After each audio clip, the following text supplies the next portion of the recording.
Man, got around. OG Silverback here.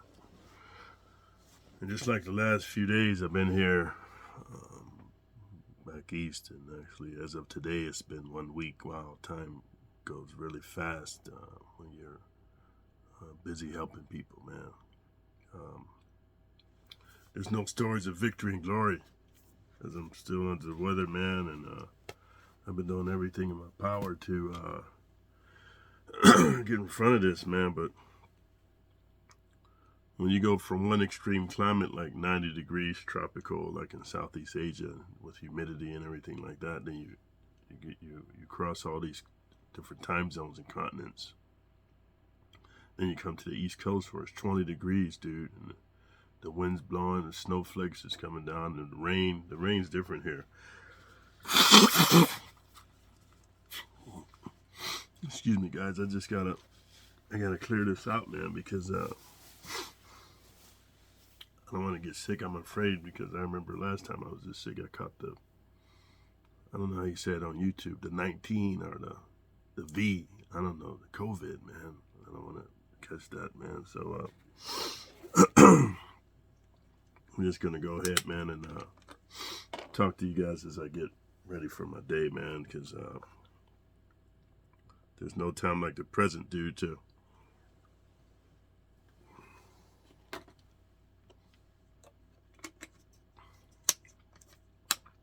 get in front of your health with some Dayquil severe cold and flu, man. So, yeah, I don't know. I just wanted to make a public service announcement. Hold up, guys. This is my airborne. I don't know.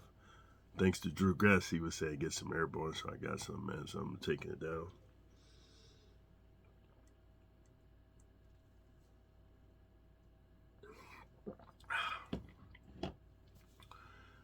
So anyway, I wanted to make a public service announcement to tell you guys. So when I looked at the videos I took in the Hong Kong airport and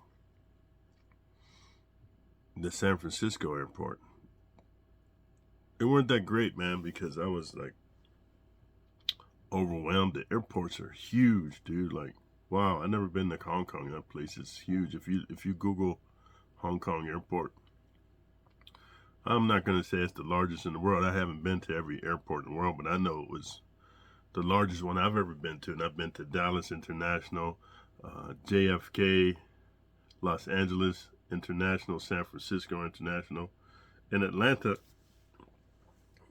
Those are some huge hubs, man. And I thought those were big until I went to Hong Kong. But anyway, the reason I wanted to talk to you guys before today's video is I'm going to upload the content from a shot in Thailand at the elephant park with my girlfriend Yoni, and then also we were at I think it's called the waterfront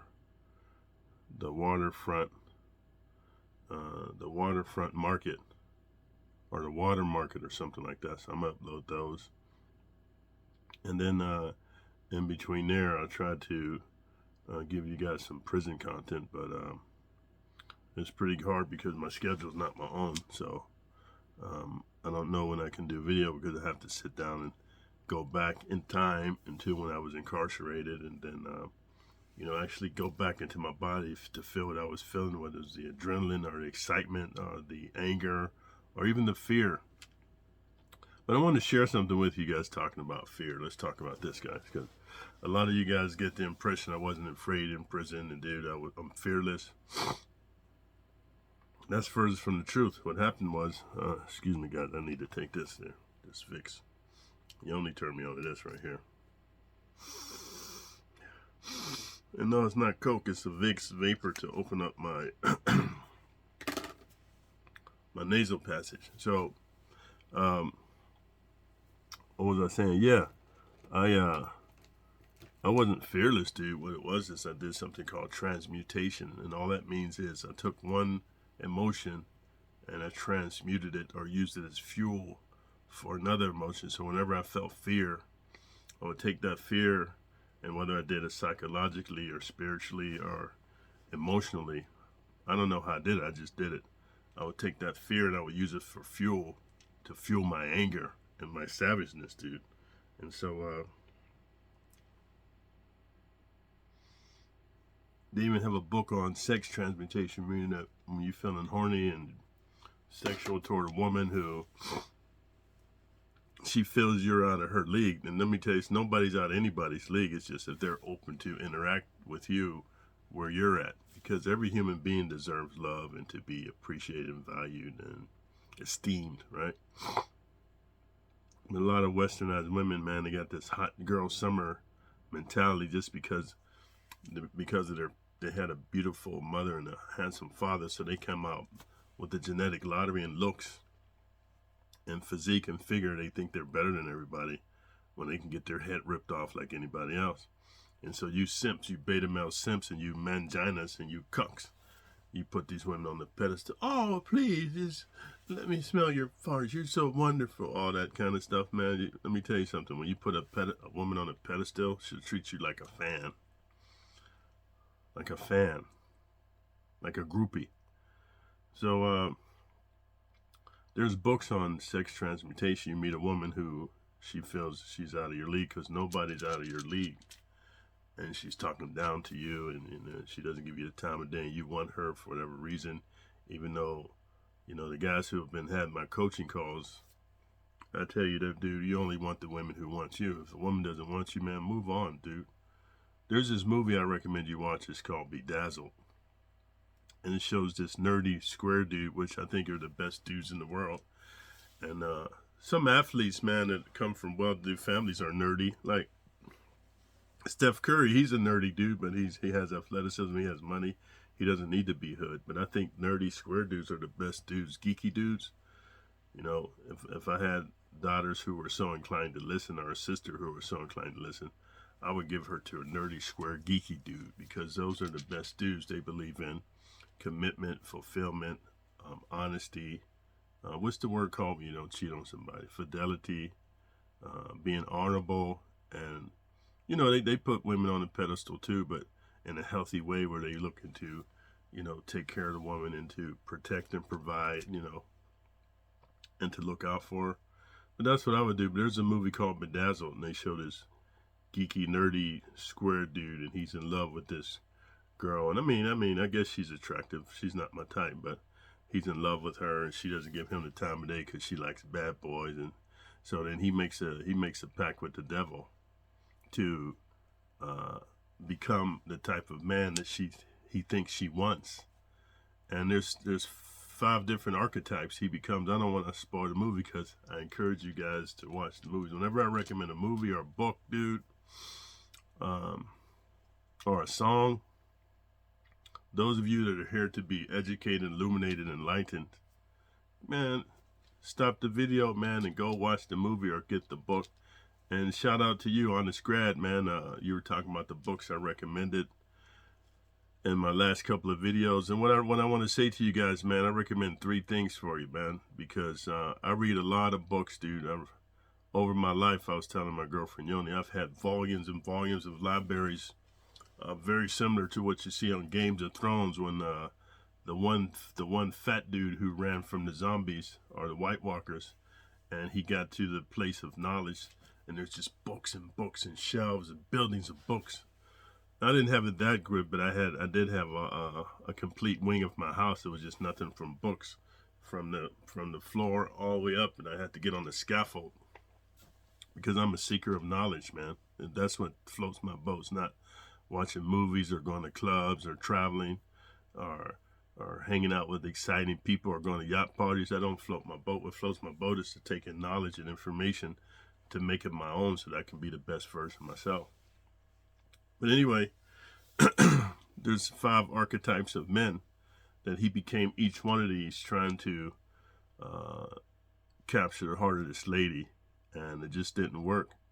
But then at the end, when he just realized, you know what, man, I'm a good dude. I'm just going to do me, and just, you know, I'm thankful I got a job. I didn't sell my soul to the devil like that. There was another girl of equal beauty, like, of course, it's the same actress. She's playing a different part. But what I'm sharing with you in my life, I remember growing up as a teen, and I'm ashamed to tell you this, but I had this one girl I was in love with. I think I was about 14, and she was a model, right? Really beautiful. And so I was a sickly dude, but I was still playing sports. So I was pretty athletic. I was just one of them skinny, wiry dudes. And so I'm on the football team, no, the basketball team. I wasn't a starter. I was on the bench. And so I had a girlfriend, man. I thought she was my girlfriend, and I brought her home, dude. And she saw one of my brothers, and dude, she left me for my brother, and I was heartbroken, dude. I wanted to kill him, you know. And my dad was like, "Hey, man, if your brother can take her, she wasn't for you."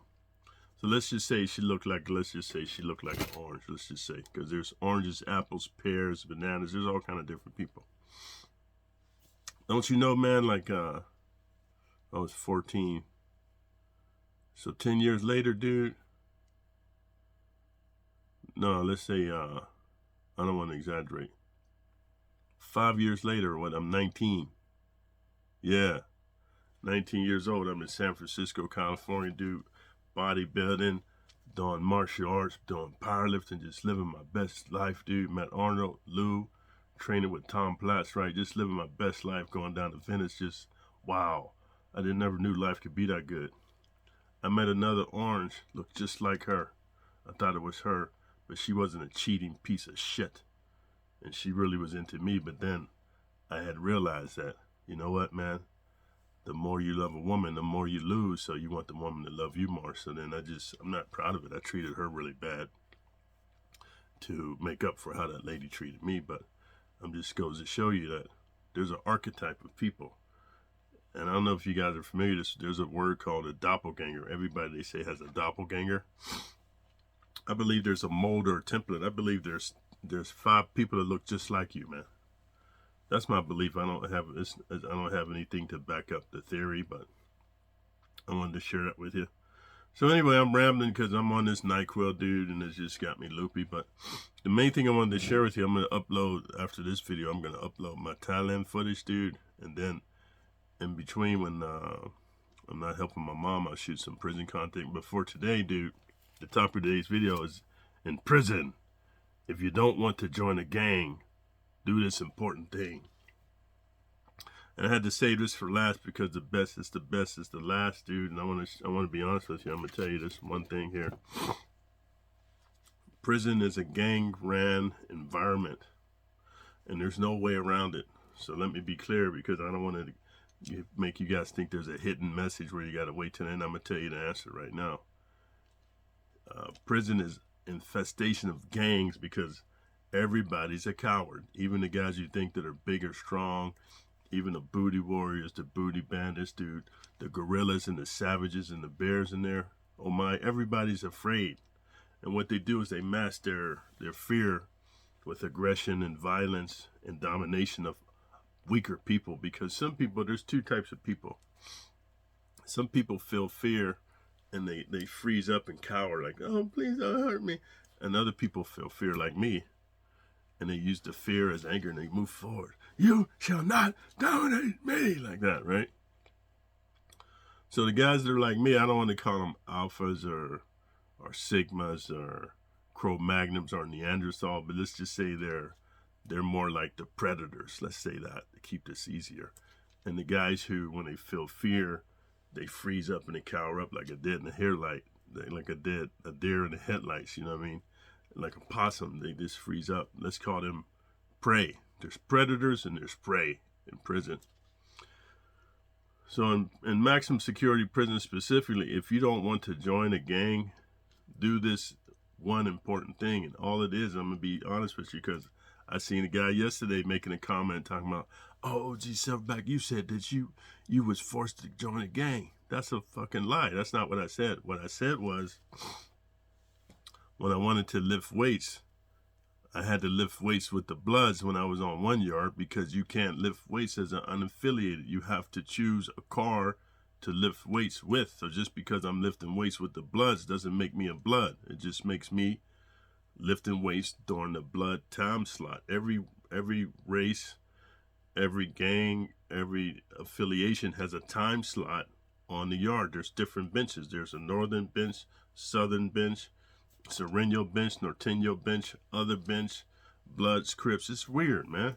So I can't let political affiliation stop me. Then another time, when I went to another yard, I would get to lift weights with the Crips, just depending on, you know what I'm saying, who I was working with and who was cool and who understood that I'm a loner. I don't want to be affiliated with nobody. So guys, when you listen to my videos, man, look at the whole context.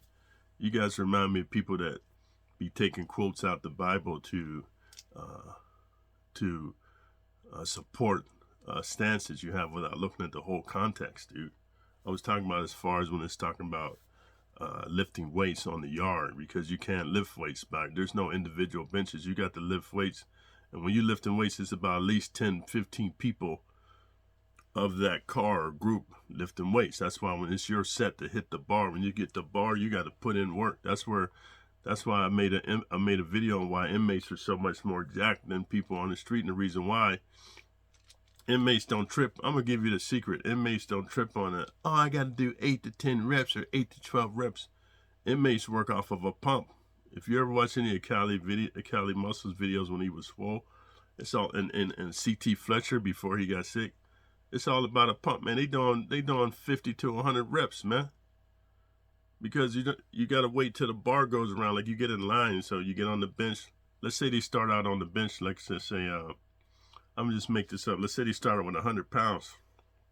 If you just do 10 reps with 100 pounds, man, you're not getting a warm up. I don't care what Larry Will says. He's all full of juice, bro. You got to pump until you get blood in the muscle, till you get the lactic acid, till you start tapping into the glycogen stores. So maybe for you it's 30, maybe for this dude it's 50, maybe for me it's 100. So then you get off the bench, you get in the back of the line. Then the next time you get to the bench, they got, let's say, 150 on. You gotta get your reps in so you can keep the muscles growing, man. Maybe you do push-ups in between. But anyway, this is what I'm gonna tell you: maximum security prison. If you don't want to join the gang, do this important thing. Hey man, you must find like-minded people who are in alignment with what you believe in, which you should be focusing on staying out of trouble, to get out of prison, to get off of parole, to clean up your life, to never come back.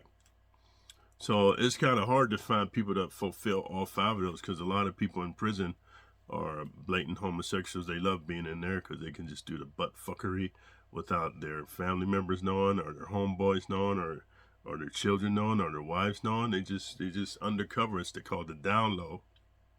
Secondly, a lot of guys are into recidivism. Like, they can't make it on the streets. They don't know what it's like to catch the bus or catch the train, or to get change, or to go shopping, to buy food, or to have a budget, or to how to prepare their meals, or how to buy the right vegetables, and how to store their food so that it doesn't get spoiled.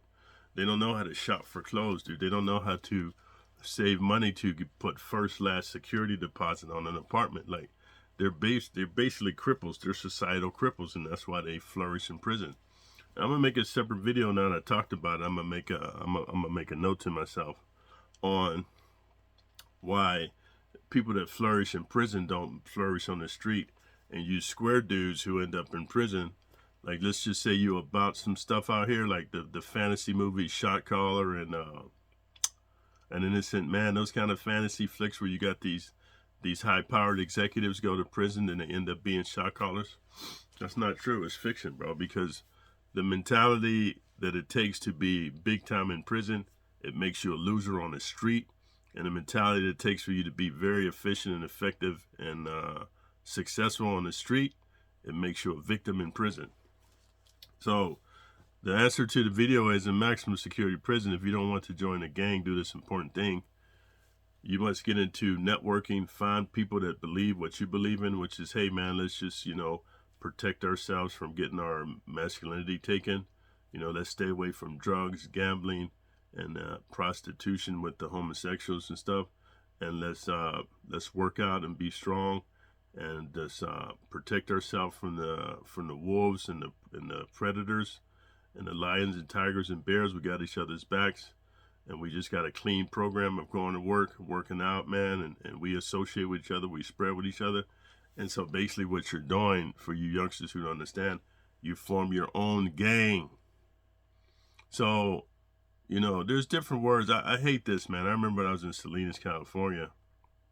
I'm not going to say any names, but a good friend of mine, he joined this motorcycle group. He joined this motorcycle organization. And he was like, "Oh, gee, man, you should come and join the organization. Then you go ahead, you go get you a motorcycle. You could ride with us, man. We be having barbecues and parties and get-togethers and working out together. It's like it's a club, right?" When I get there, I go to the meeting. It was a gang, dude. Like, if it walks like a duck and it quacks like a duck, it's a motherfucking duck, man. So I love my homeboy. Hopefully he's watching. I'm not gonna say your name. You know who you are.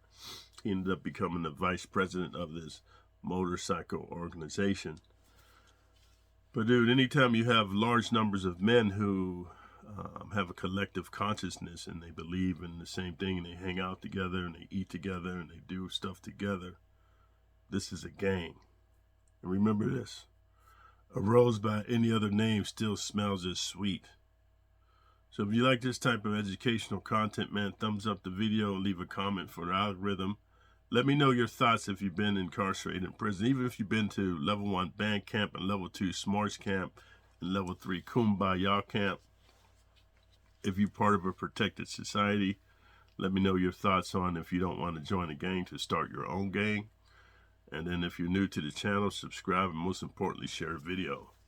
So until next time, OG Silverback out.